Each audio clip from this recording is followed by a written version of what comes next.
Welcome everybody to the final episode of this year of 2023 of Artist Alchemy, the podcast where we have conversations with creatives. My name is John Cruz. I am a portrait photographer based in Philadelphia in the United States. Hi, my name's Steph, and I'm a fantasy photographer based in Lincoln in the UK. And as I said, this will be our final conversation for 2023. We're going to take a few weeks off. We'll be back in the new year. If you want to make sure you catch the next episode, follow us on YouTube or Spotify, and please share with your friends. And today we have Jennie Fear, who is Jennie. I'm going to let you describe it a little bit because I know you're a dressmaker, you're a stylist, you got a lot going on, and I want to get more into like the work you've been doing because I've been following it on social media. Jennie and I went to college together, so we've known each other for a long time. But it was one of those things where I really wanted to talk more about what you're working on. So thanks for joining us today. Thank you for having me. I'm a designer. I do two different things that I creatively.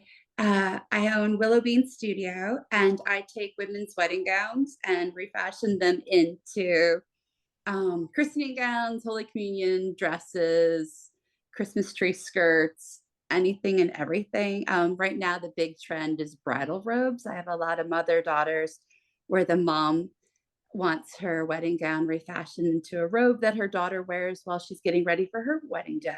So it's nice to breathe new life into something that's been in a box, in the attic. You know, they've all been put in interesting places, and there's always a story behind the dress, and a story behind, you know, when you're doing it for a baby.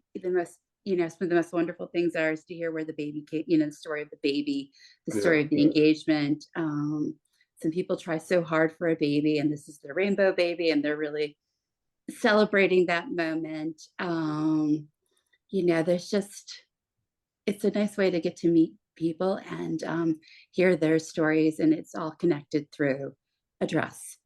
And then I do New York Fashion Week, where I put together a line and style girls for the runway and give them the opportunity to see what it's like to be a model during Fashion Week. So, holy cow, you just casually drop that in. Then I do New York Fashion Week. Oh, like it's nothing. Like, oh yeah, just cash. And sometimes it's still it hasn't quite set in that I get to do that. It still feels like playing, and it doesn't feel real. Like, but how fun though that you get to do that. Like, if it feels like play, like amazing. Yeah, I feel like that's what creative people like to do, make it feel like play. Yeah. So how did this all come about? Like, did you study this at college? Like, how on earth did you end up? The wedding gowns thing is quite unique, and then the New York fashion thing's amazing. So how did it come about? I have been behind a sewing machine since I was 7 years old. Oh wow. At one point my parents moved the sewing machine, because back then they were in tables, into my bedroom, and I've never been one to sleep through the night, so I would wake up and sit behind the machine before going to school. I have really bad anxiety, and sewing is a great way for me to deal with my anxiety. Like, I may not be able to control what's going on in the world around me, but I can make that fabric do something. And it's just the hum of the machine is very relaxing to me. The whole experience. There's probably a very like they talk about that like with knitting is another one for anxiety because of the repetition and there's a meditative aspect. It's almost like for people who don't like, for anybody who's never meditated, a lot of it is just pay attention and counting your breaths. And if that's not natural to you, then doing something where you're counting a stitch or counting a lot, you know, you're playing with the fabric, like it gives you something to focus on so that your mind clears for other things.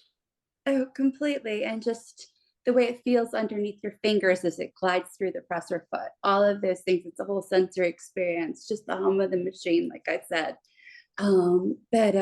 So I've been behind the machine since I was about 7 years old, and I used to make doll clothes and things like that. I knew I wanted to go into fashion, you know, from the time I was small. And, you know, I graduated, I was working in New York. My husband and I had plans as to launching my own business, but all good plans. Sometimes there's hiccups and bumps in the road. And Yeah. our little hiccup was a boy named Noah. We got pregnant right away, unexpectedly. And it's impossible to commute from Philadelphia to New York with a baby in daycare. It just didn't work. So I stayed home and I was looking for a creative outlet. I had Noah christened and I couldn't find anything that I liked for him. I wanted to cut up my wedding gown for him. My mom was completely opposed to me doing that. So I had a dear friend, Diana. It was Diana's sister-in-law. It was the first wedding gown I ever cut up. Craig Masterson's sister from college. Yeah. I cut up for Blake. I cut Becky's gown up for Blake. That was the first gown I ever cut up. And it just went from there. It was all word of mouth. Like I said, everybody has a story. And it was just a great way to meet people and talk. It's so interesting to hear about like how they shop for the dress. I've had women come and they've been married for 20 years. I had one woman who was married for like 20 years. She had 3 boys. She finally got her little baby girl. She still had the tear page from the magazine from her wedding gown that she picked out. So it's like all these really interesting stories and just how people like how much thought goes into picking out this gown and what it means and what it stands for. And to be trusted to take it apart and to turn it into something else that's going to become a new cherished item. It's a fascinating concept because like when you think, I look back, like I think my mom still has her wedding dress somewhere, right? And I think that like women go through the process, they choose their wedding dress, right? This is going to be the thing that probably, I mean, this next generation is going to be different, but like for anybody pre phones, like this is going to be the most photographed you've ever been, right? So like you're going to look, exactly how you want to look because these are probably going to be. It's the first time a lot of people pay for professional photos. It's like it's going to be that's your paparazzi moment, and then they save them, and they're never going to wear them again. Like that's never coming. And then I think that there's aspirations that like I'll have a daughter and my daughter will wear it. But like the daughter's No. going to want to go through the exact same process that you did, which is choosing the thing that's theirs. And it's like, so then that dress now has new life because it's so meaningful to the start of the story or this chapter of the story that then it keeps going into each chapter. I love the way that you've created that concept of like, let's take this thing that you've created this, you created this chapter from, and then let's sprinkle it into the other chapters of your life because you spent so much time choosing it. Yeah, no, they do. There's so much thought that goes into it. And, the whole experience of going to a bridal salon and trying on your gowns and having everybody wait on them and picking out, and everybody's got a different approach to it, to picking out their dress. So, I don't know. I love it. My great grandmother was really into fashion and jewelry and stuff. And she would pass on special pieces to me when I was growing up. Like I have Art Deco earrings from the 20s and all these amazing costume jewelry. I have, I wear her engagement ring on my finger that I've had since my mother passed. She passed it on to my mother's mother. When my mother's mother passed, she took it back. Then she gave it to my mom. And when my mom passed, I received it and eventually it'll go to Willow. A lot of people pass on jewelry. Well, this is a way of passing on your dress to the next generation. I envision these christening gowns being worn and staying in a family, going amongst cousins and all sorts of things. And, hopefully not staying in a box tucked in a drawer or, hanging in a closet, that they get to come out and be loved. So we'll see. That's the goal. That's the hope. But I don't know. How do you go about, like, do you follow a pattern or is it just like your eyeball it, like, this is how I'm going to make this, whatever the next piece is? I do have some base patterns that I work from, but babies typically, I would say like the bodice from the top of their shoulders, it's just about under their arms where a bodice would fit, is usually about 5.5 inches. So when they come in, what happens is they'll come in and we have a design meeting and we'll go over the dress together. We'll lay it out and I'll start, I measure the baby. We talk about when they're going to have it. And I gauge the growth, like what size it should be based on what I've noticed a typical baby grows. The baby seems to grow about an inch in circumference every month, and then they slow down after about 6 months. But typically it's about 5.5 inches from shoulder to the end of the bodice. So we'll look and see like the different trimmings and embroideries, what would fit nicely in that center part of the bodice, and go from there and just kind of place it from there. A lot, I guess, with as far as a christening gown goes, like I said, I do have patterns, but a lot of things are drafted on my own. When I do New York, I have base patterns that I work from, and then I go in and manipulate them and create a look in my own style. So. And what I actually really like about it is you talked about the memory being passed down through and keeping it in the family. What's also really nice is when I got married, I went to try my mum's dress, laughably. Now, my mum and I are built very, very differently. My mum is just over 5 foot and is very a slight woman. And she hasn't got like big breasts or anything like that. Whereas I'm 5'6" and I have big boobs. Sorry, Jan. Yeah. Whoever's listening. And I'm very hourglass, so like I couldn't even get her dress like past here. Like I was like, so that's quite nice as well for daughters who are perhaps a different shape to the mum. And they can make it into something else.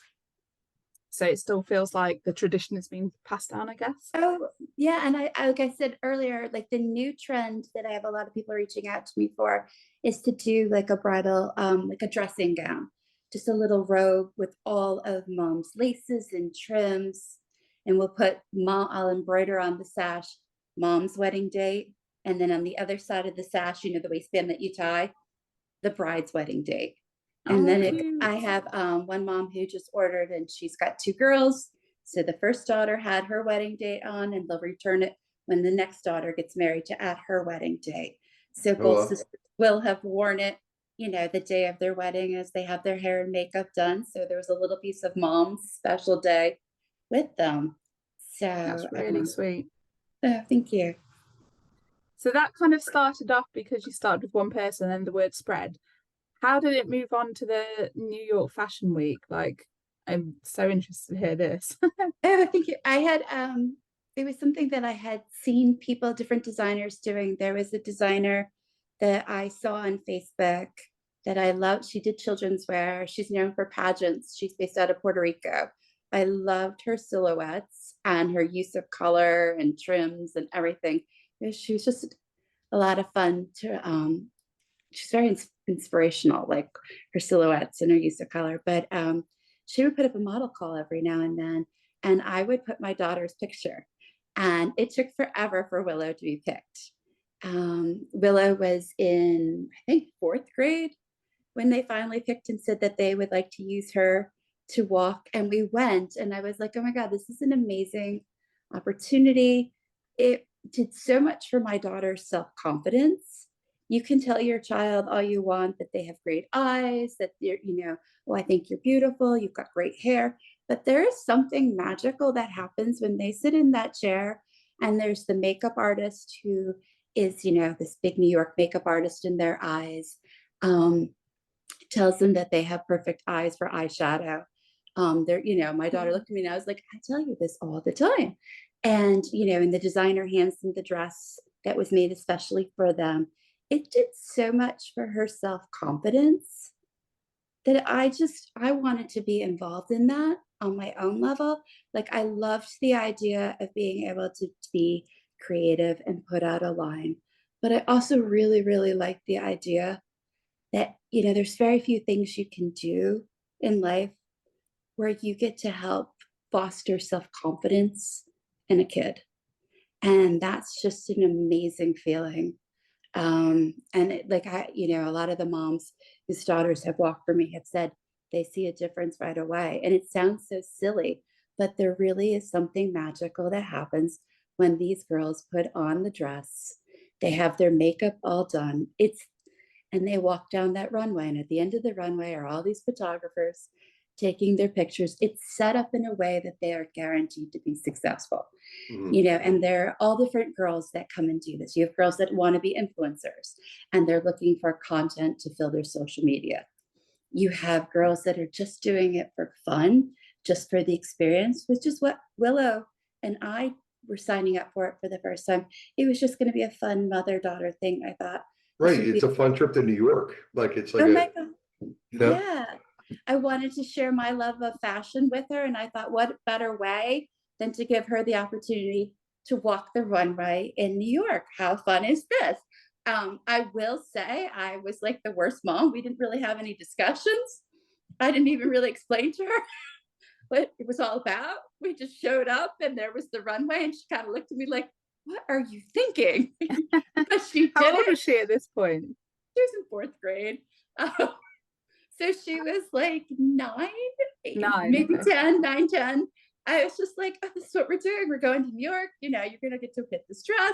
And she just kind of was like, all right. But I mean, it suits her personality. She's very type A, very driven, high achiever. So, kind of dropping her into something.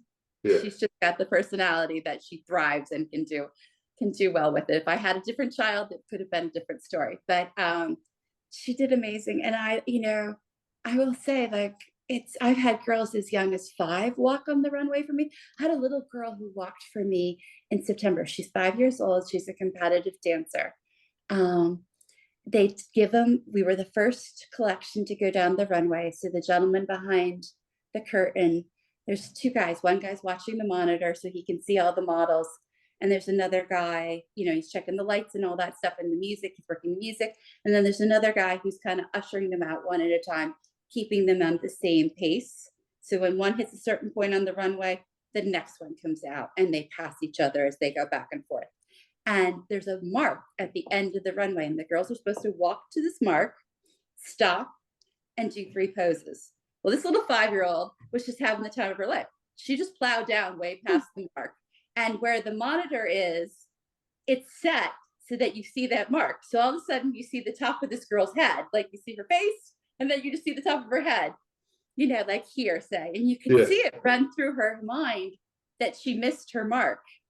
That child turned around, walked back to her mark, did her poses, and walked off. She's 5 years old. Wow.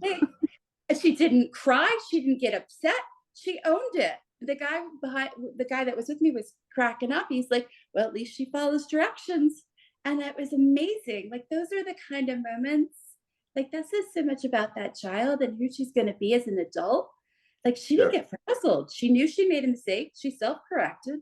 And to be able to watch that unfold, like, that's awesome. And just so proud of her. And you know what? The world didn't end. No. Like, that's a great lesson. Like, the world didn't end. No, and kudos to her mom and dad for raising such an amazing kid that just could, like, fly like that. Go, you know what I mean? Just make a mistake and roll with it. It's amazing. It's just neat to see. And it's just, it's an amazing experience for myself and for all the girls. It's so much fun. We come up with an idea. I put together a Facebook group.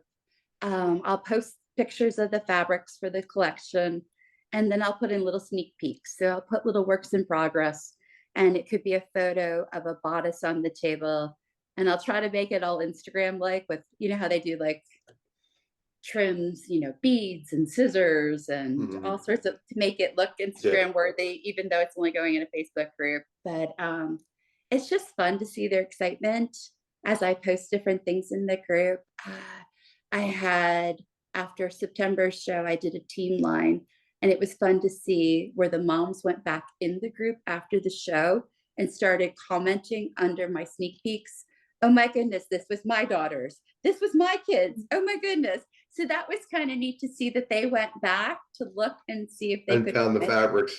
Yeah, or found the work in progress, like a bodice, or, so that was kind of cool. I've never had that happen before, but How far back, like in a timeline, like, Fashion Week is here. When do you start to like kind of plan out your line? Like, what's that process look like for you? Like where you say, okay, this year I'm gonna focus on X and I'm gonna start sketching that stuff out and seeing where that goes. Like, what does that process look like? right now I'm in works for February, but I'm planning September. Okay. Wow. So I already have a photo shoot lined up for January. So I have marketing material. So once February's done, I can start marketing September's show. Communions. So if we're going to go back to repurposing wedding gowns, I meet with my families in September, in October, in the fall, and right about now I start sending out all my sketches. I kind of like to live with my notes and their garments and just kind of think it through. And, I'll be doing research and coming up with new ideas and things like that. And then I'll send them their sketches during the holidays.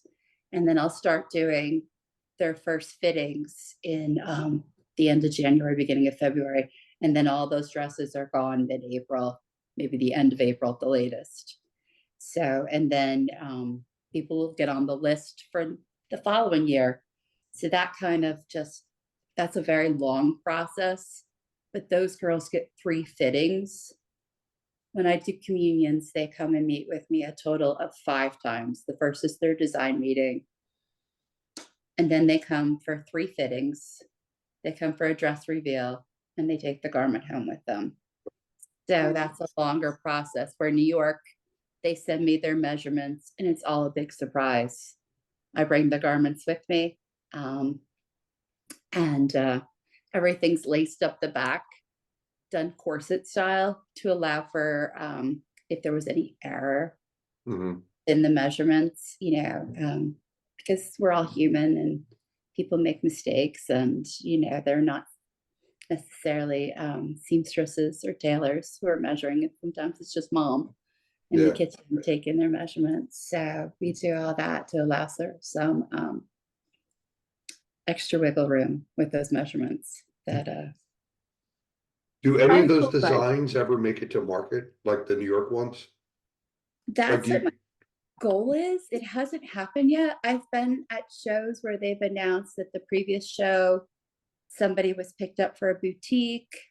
That is the goal. I have been my long-term goal is to launch a dancewear line geared towards older dancers for conventions. And I have been working on finding a manufacturer for the last year. And it has not been an easy journey, but we're getting there. I have a new name that was just given to me last weekend when I was in Atlanta from somebody else who's used this person. So I'm hoping I found my person and we can move forward with that. But, that's really where I would like to be as far as having something ready to wear. There's a huge market in dancewear and just everything dance related. Having raising a competitive dancer, it's amazing to see all the opportunities and everything that goes into it. These girls go to conventions and they win scholarships, they win awards, they get invited to do different things. But when they're going for these scholarships, they need to stand out without being obnoxious. So it's kind of like creating something unique that they would want to wear that might get them noticed as well. So that's what we're working on. But how would that work with the manufacturer? So like, because you said about, so when you said about the dance thing, I imagined you creating like a few designs and then like almost mass producing them to sell. But then you said about the each individual dancer needs to be really unique to stand out. So how would that work? Would you kind of tailor make each one? No, I would just, or how does it work? Well, it would be. It wouldn't be individual. It would be just there's a bunch of different dancewear companies that already do this. There's 5 Dancewear. There's Tiger Friday. There's Joe and Jack's.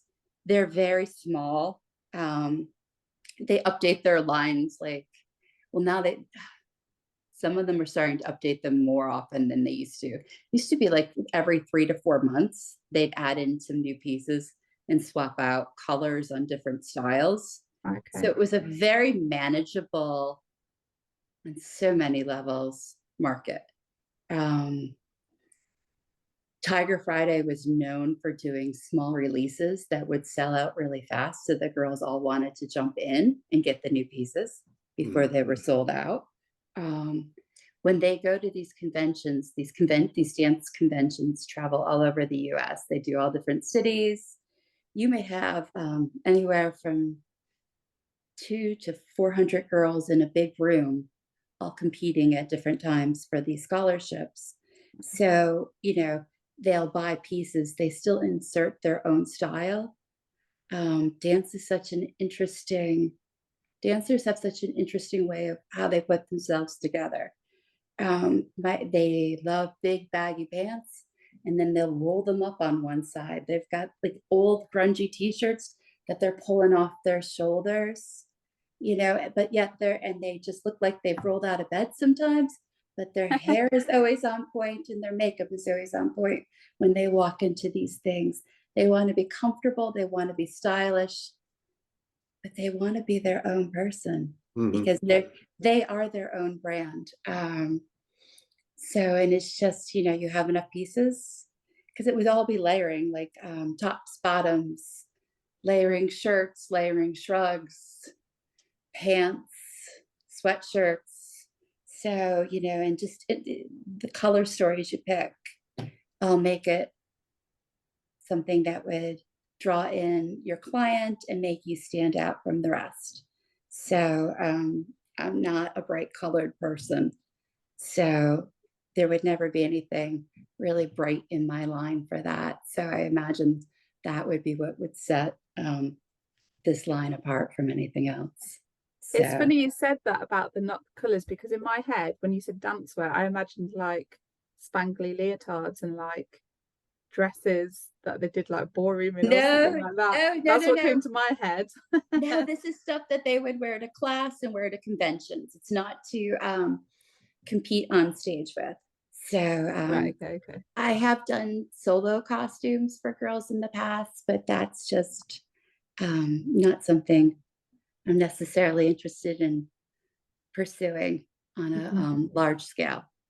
So, but I would hope that eventually something from New York will get picked up. I really like doing the teen lines that I've done.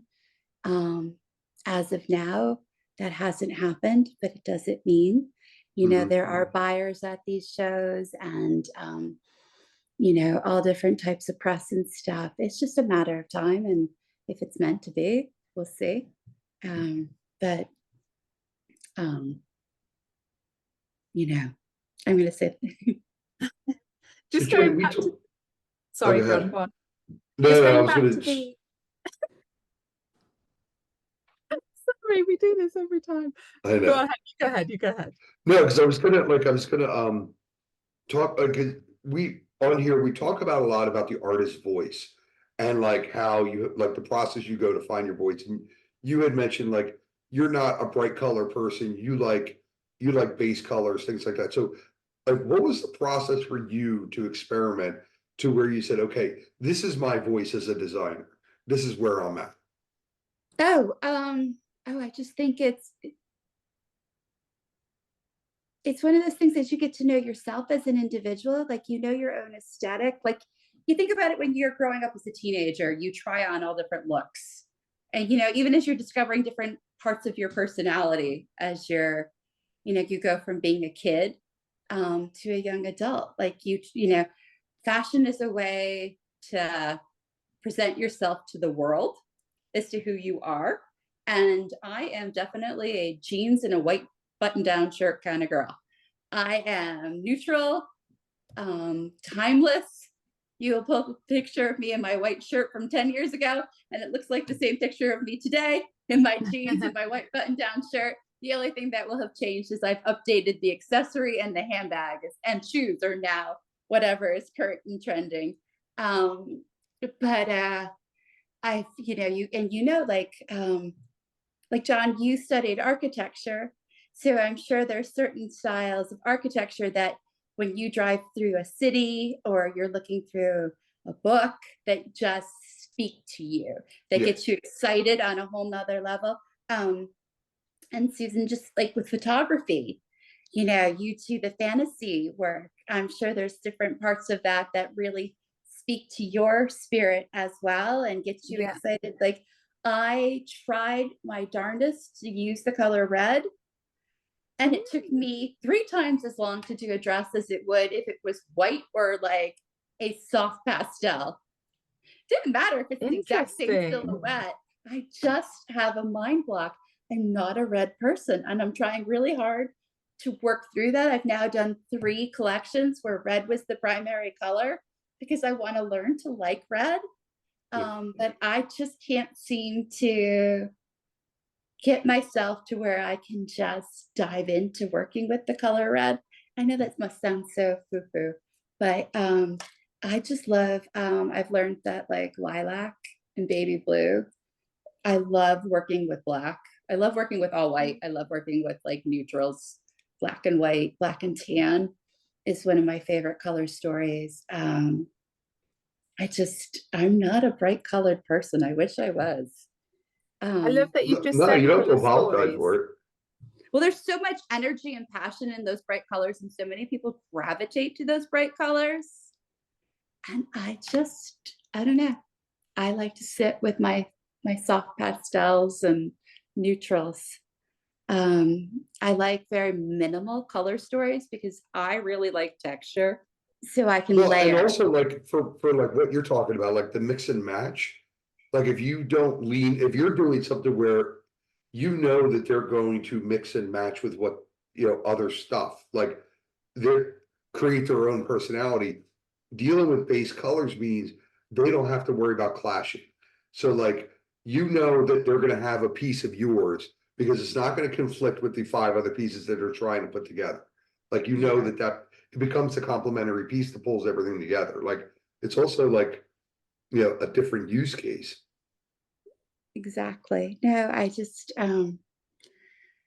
never thought of it like that, but yeah, that's exactly it. Because if it is just very neutral color stories, it's not going to clash with anything. And they can really, really inject their personality into the garment. And that's what, when the girls walk down the runway in pieces that I've designed for them, like I have an idea of what it's going to look, but the model still brings a bit of herself into it. Mhm. You know, just how her walk is, what poses she decides to do at the end of the runway. Even just, you know, you look at measurements, and I have a form that an adjustable dress form. And no matter what you do, even when you put it in, a dress form isn't the same as a human body. When you put something on a human body, the way they stand, the way they move their shoulders, what they do with their arms, what they do with their chin, that comes out. It brings the piece to life. It's no longer static, hanging on a form. It's funny you say that. I just saw a TikTok of a woman. She was wearing this dress that she bought from somewhere, and she was doing the you know, the front leg forward pose. And Yes. she's like, designers, I beg of you, no one stands like this. When I'm in a room, I'm standing like this, and now the dress looks like this. She's like, everybody's designed it as if you have that front leg forward. She's like, we only do that in photos, but when I'm just standing in a room, I look ridiculous. It's like, No, it's true. It's true. Oh my gosh, it is true, because those poor girls, I will say that it's the only thing they will I'm big at before they go down the runway. And it's partially because I have horrible posture, but I'm always telling the girls, stand straight, shoulders back, chin up, stand straight, shoulders back, chin up. Because we're all so used to being in our sweatshirts and our comfy clothes all the time that when you get to dress proper, I don't think we quite know how to hold ourselves anymore. So we need little gentle reminders, you know, shoulders back, chin up, all that good stuff. But yeah, nobody is definitely standing in the boardroom with their hands on their hip, one leg forward. They're sitting You know what I there. found quite funny? Just mentioned about the colours thing as well. So I I wouldn't like to say I'm not like multicolored type. I do quite like a red. And you said you like a neutral, and then I've just looked at your top, which is like a whitey grey, and mine's like a You're red. reddy. I just thought it was really funny. But there is a thing in psychology around colours, and that's why a lot of brands use certain colours, obviously to kind of subconsciously give off a vibe about what the brand is. So I thought it was quite interesting what you were saying about colour. But just going back to the story about how you got into New York Fashion Week, and you originally set it up with your daughter for her to have a really good experience. But then, and excuse me if I've misunderstood this, but how did you then go from doing it as a one-off for your daughter to then becoming a regular who designs it for other people? Oh my Like, goodness, how did that come about? There's Atlantic City does a fashion week, and I applied. I want to say it was right after. That's down at the Jersey Shore. Yeah, sorry, Atlantic City Fashion Week.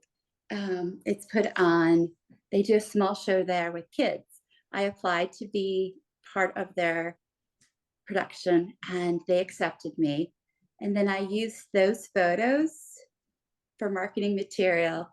I actually marketed to other production companies that Willow had never walked at before. I wanted to get in on my own merits, not on who I knew and the connections I had made through my daughter, because we had made friends by this point in time, and were, had relationships where we could talk to the one woman, Sherry, who runs the one show that she walked in that I now show in as well. But and there was another designer that Willow had walked for multiple times who had repeatedly said, "When are you going to do this?" I didn't. I just wanted to do it on my own, and it was so funny because I sent off all my photos to a place that I didn't know any designer that showed at this venue. My daughter had never walked there, and they accepted me. And I was like, "Oh wait, that wasn't how this was supposed to work." I kind of felt like it was going to be a critique where they were going to be like, "This is great, but you still need to do this, this, and this, and this before we will accept you as a designer."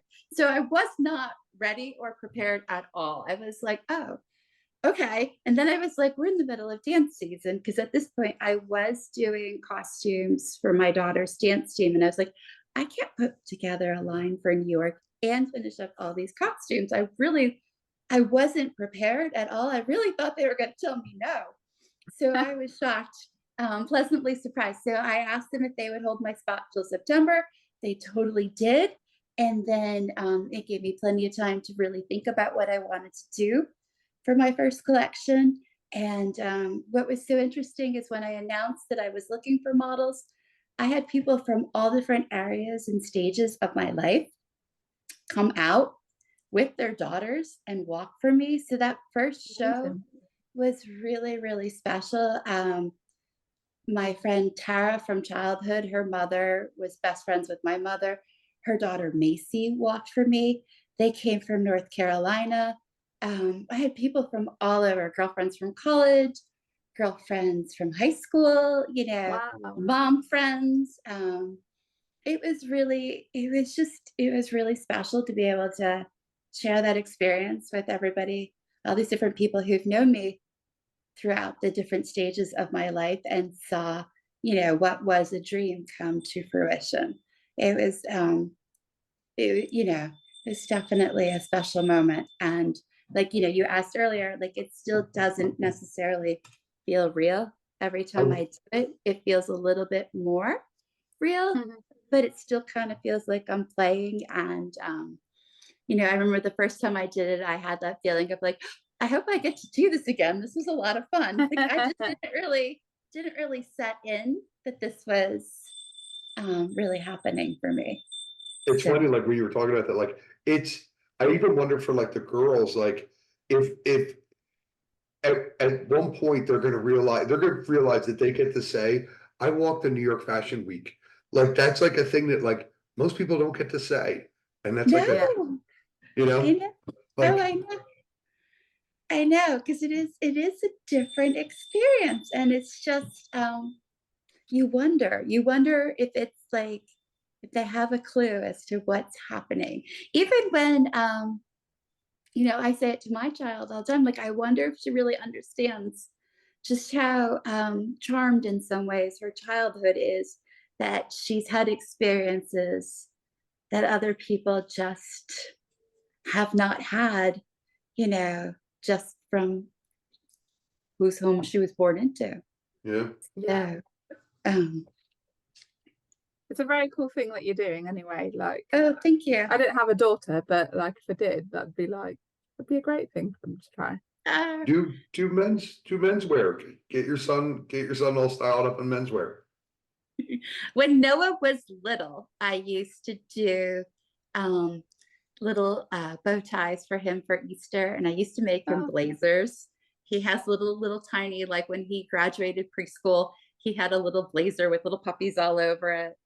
When he was for his kindergarten portrait, he had like a little navy blue blazer with his monogram on the chest. He's had some fun things, but then something happens to boys at around 10 and they get kind of gross. So They say that mine's just turned 11, and I'm like, oh. oh, they do. I don't know what happens. Something magical happens to boys at 10. Not quite sure what it is. And then you get them back at around 16. So God. at least with mine, that's how it worked. How old is yours now? Oh my God, he will be 20 at the end of January. Oh, okay. I thought you were going to say like 13 or something. No, he will be 20. He will be 20. No, you said get him back when he's 16, so you've got to be over 16. Ignore Yeah, me. no, it's okay. He will be 20 at the end of January. And everything that I do is really kind of because of him. Like, I had aspirations of working in New York and all this, I had a job in New York and I was commuting and I loved what I was doing and all the different things I got to be involved in. And then I got pregnant with my son, and you just can't have kids and commute from Philadelphia to New York on a daily basis and things like that unless you have family around. And we didn't have any family to help with my son. My husband's family lived in Connecticut and mine's from upstate New York. There was nobody around to help, so I stayed home and needed something to feed that part of my soul. I have to have my hands busy at all times, or I get a little itchy. And so it's because of him that Willow Bean didn't have a name for years. It was all word of mouth. I was just the woman who refashioned wedding gowns. So, but it came because of him. If we didn't have him, ask, sure. Where did Willow Bean come from? I had decided I was going to quit my day job and that I was going to just follow this path and do this. And I needed a name because we were going to make it a business. And I wanted something that had a name, like something that would stick with you. And we called my daughter Bean when she was born because she, babies come in all different shapes and sizes. And her little belly was shaped like a bean. And she bounced like a little jumping bean. She just kind of wobbled all over. So we called her Willow Bean. And I just loved the way that sounded. I felt like it just evoked happiness. And I wanted a name that felt joyful. And so that's how it became Willow Bean. Now now she's more like my big old string bean. She's all arms and legs. So, but that's where it came from. It's just a silly little name that we called my daughter when she was a baby. So it's a sweet story though. Thank you. So, and you spoke about obviously New York a lot, and if someone said to you, right, okay, I don't know, London, Milan, come do our fashion week, would you be up for it? I just got an invite to show in Paris in 2024. So we'll see. We're just kind of crunching the numbers to see if it's something doable. But I don't know. We'll see where things take me. I definitely would love. Thank you. I would love to go. Have you done Paris yet? Like, have you been to the city? Yes, I have. It's one of my favorite places on the planet. I love going there. Oh, really? Yeah, I've been there probably 4 or 5 times at this point. Oh, wow. Yeah. I haven't. I went in 1999. I can only imagine what it's like now. It's got to be, New York has changed so much over the years. I can only imagine what Paris is like. Just from like what's out there as far as retail and small shops and things like that. Yeah. I remember going along the Champs-Élysées and seeing the Gap and being like, I can't believe the Gap is here, because it just felt so American and it wasn't what I expected to find there. But yeah, so we'll see. It's I have an invitation and we're just going to see what happens. We're going to give some thought. That's But amazing. I Thank think you. Paris is a lovely city, but I won't lie. When I went to the Eiffel Tower, I was a little bit disappointed. I was like, oh, it's not as pretty as I thought it was going to be. It looks Oh, just a bit metally. But isn't it the funny? city's really lovely. Isn't it funny how you'll get some idea in your head and then you get there and you're like, this isn't what I thought it was going to be. Yeah, it was so odd. I was only 16 though, so maybe I just didn't appreciate it. I don't know. Well, and I think from a it has become a symbol. Like, so, little architecture lesson. It was done for a World's Fair. It was not meant to be permanent. Actually, most people hated it, and then it became beloved. And all of a sudden, like, it shifted, and then it became the symbol.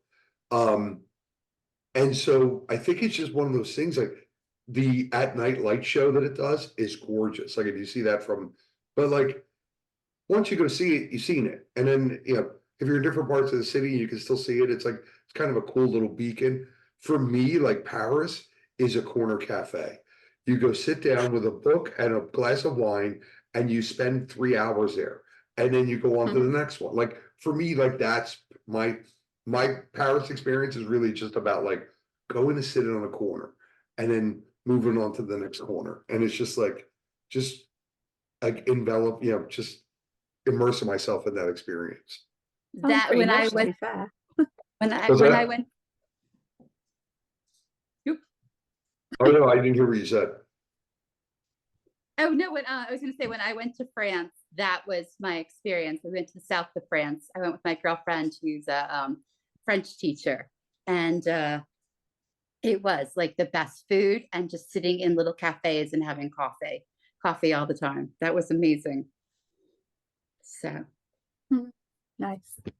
Right, before we, just as we wrap up, where can people find you if they want to follow you, see some of your work? At willowbeanstudio.com. Perfect. And is the name the same on Instagram? Yes, please. Yeah, perfect. Awesome. Well, thank you so much for your time today. Thank you. How fun. Okay. Is it at Willow Bean? Yes, at Willow Bean Studio. Okay.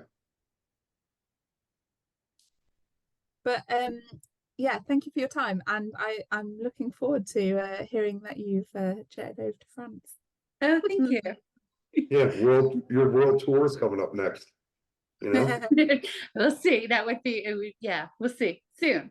It's going to happen. So yeah, Jenny, thanks so much for taking the time today. I really appreciate it. thank you. This was really fantastic. I love hearing about, like, especially fashion design, because it's so fluid, like the thought process behind, like, it changes more. Like, architecture is kind of like, there's periods of architecture. Fashion's like seasonal and year to year, and things shift. But then there's also, you got both going on simultaneously. You have a timeless and then things that are bouncing around it. And it's like an interesting world to live in. Like, it seems chaotic to some extent, but I'm sure to you there's a pattern to it. There is a pattern to it, but like I said, I need to keep busy, and it always having something like that, it just settles me. And then I allow, I just need to keep busy. So Awesome. Well, appreciate it. And again, for our viewers at home, this is our final episode of this 2023 season. We will see you in the new year. Like, subscribe, share on YouTube and Spotify, and we will see you in 2024. And have a great Christmas.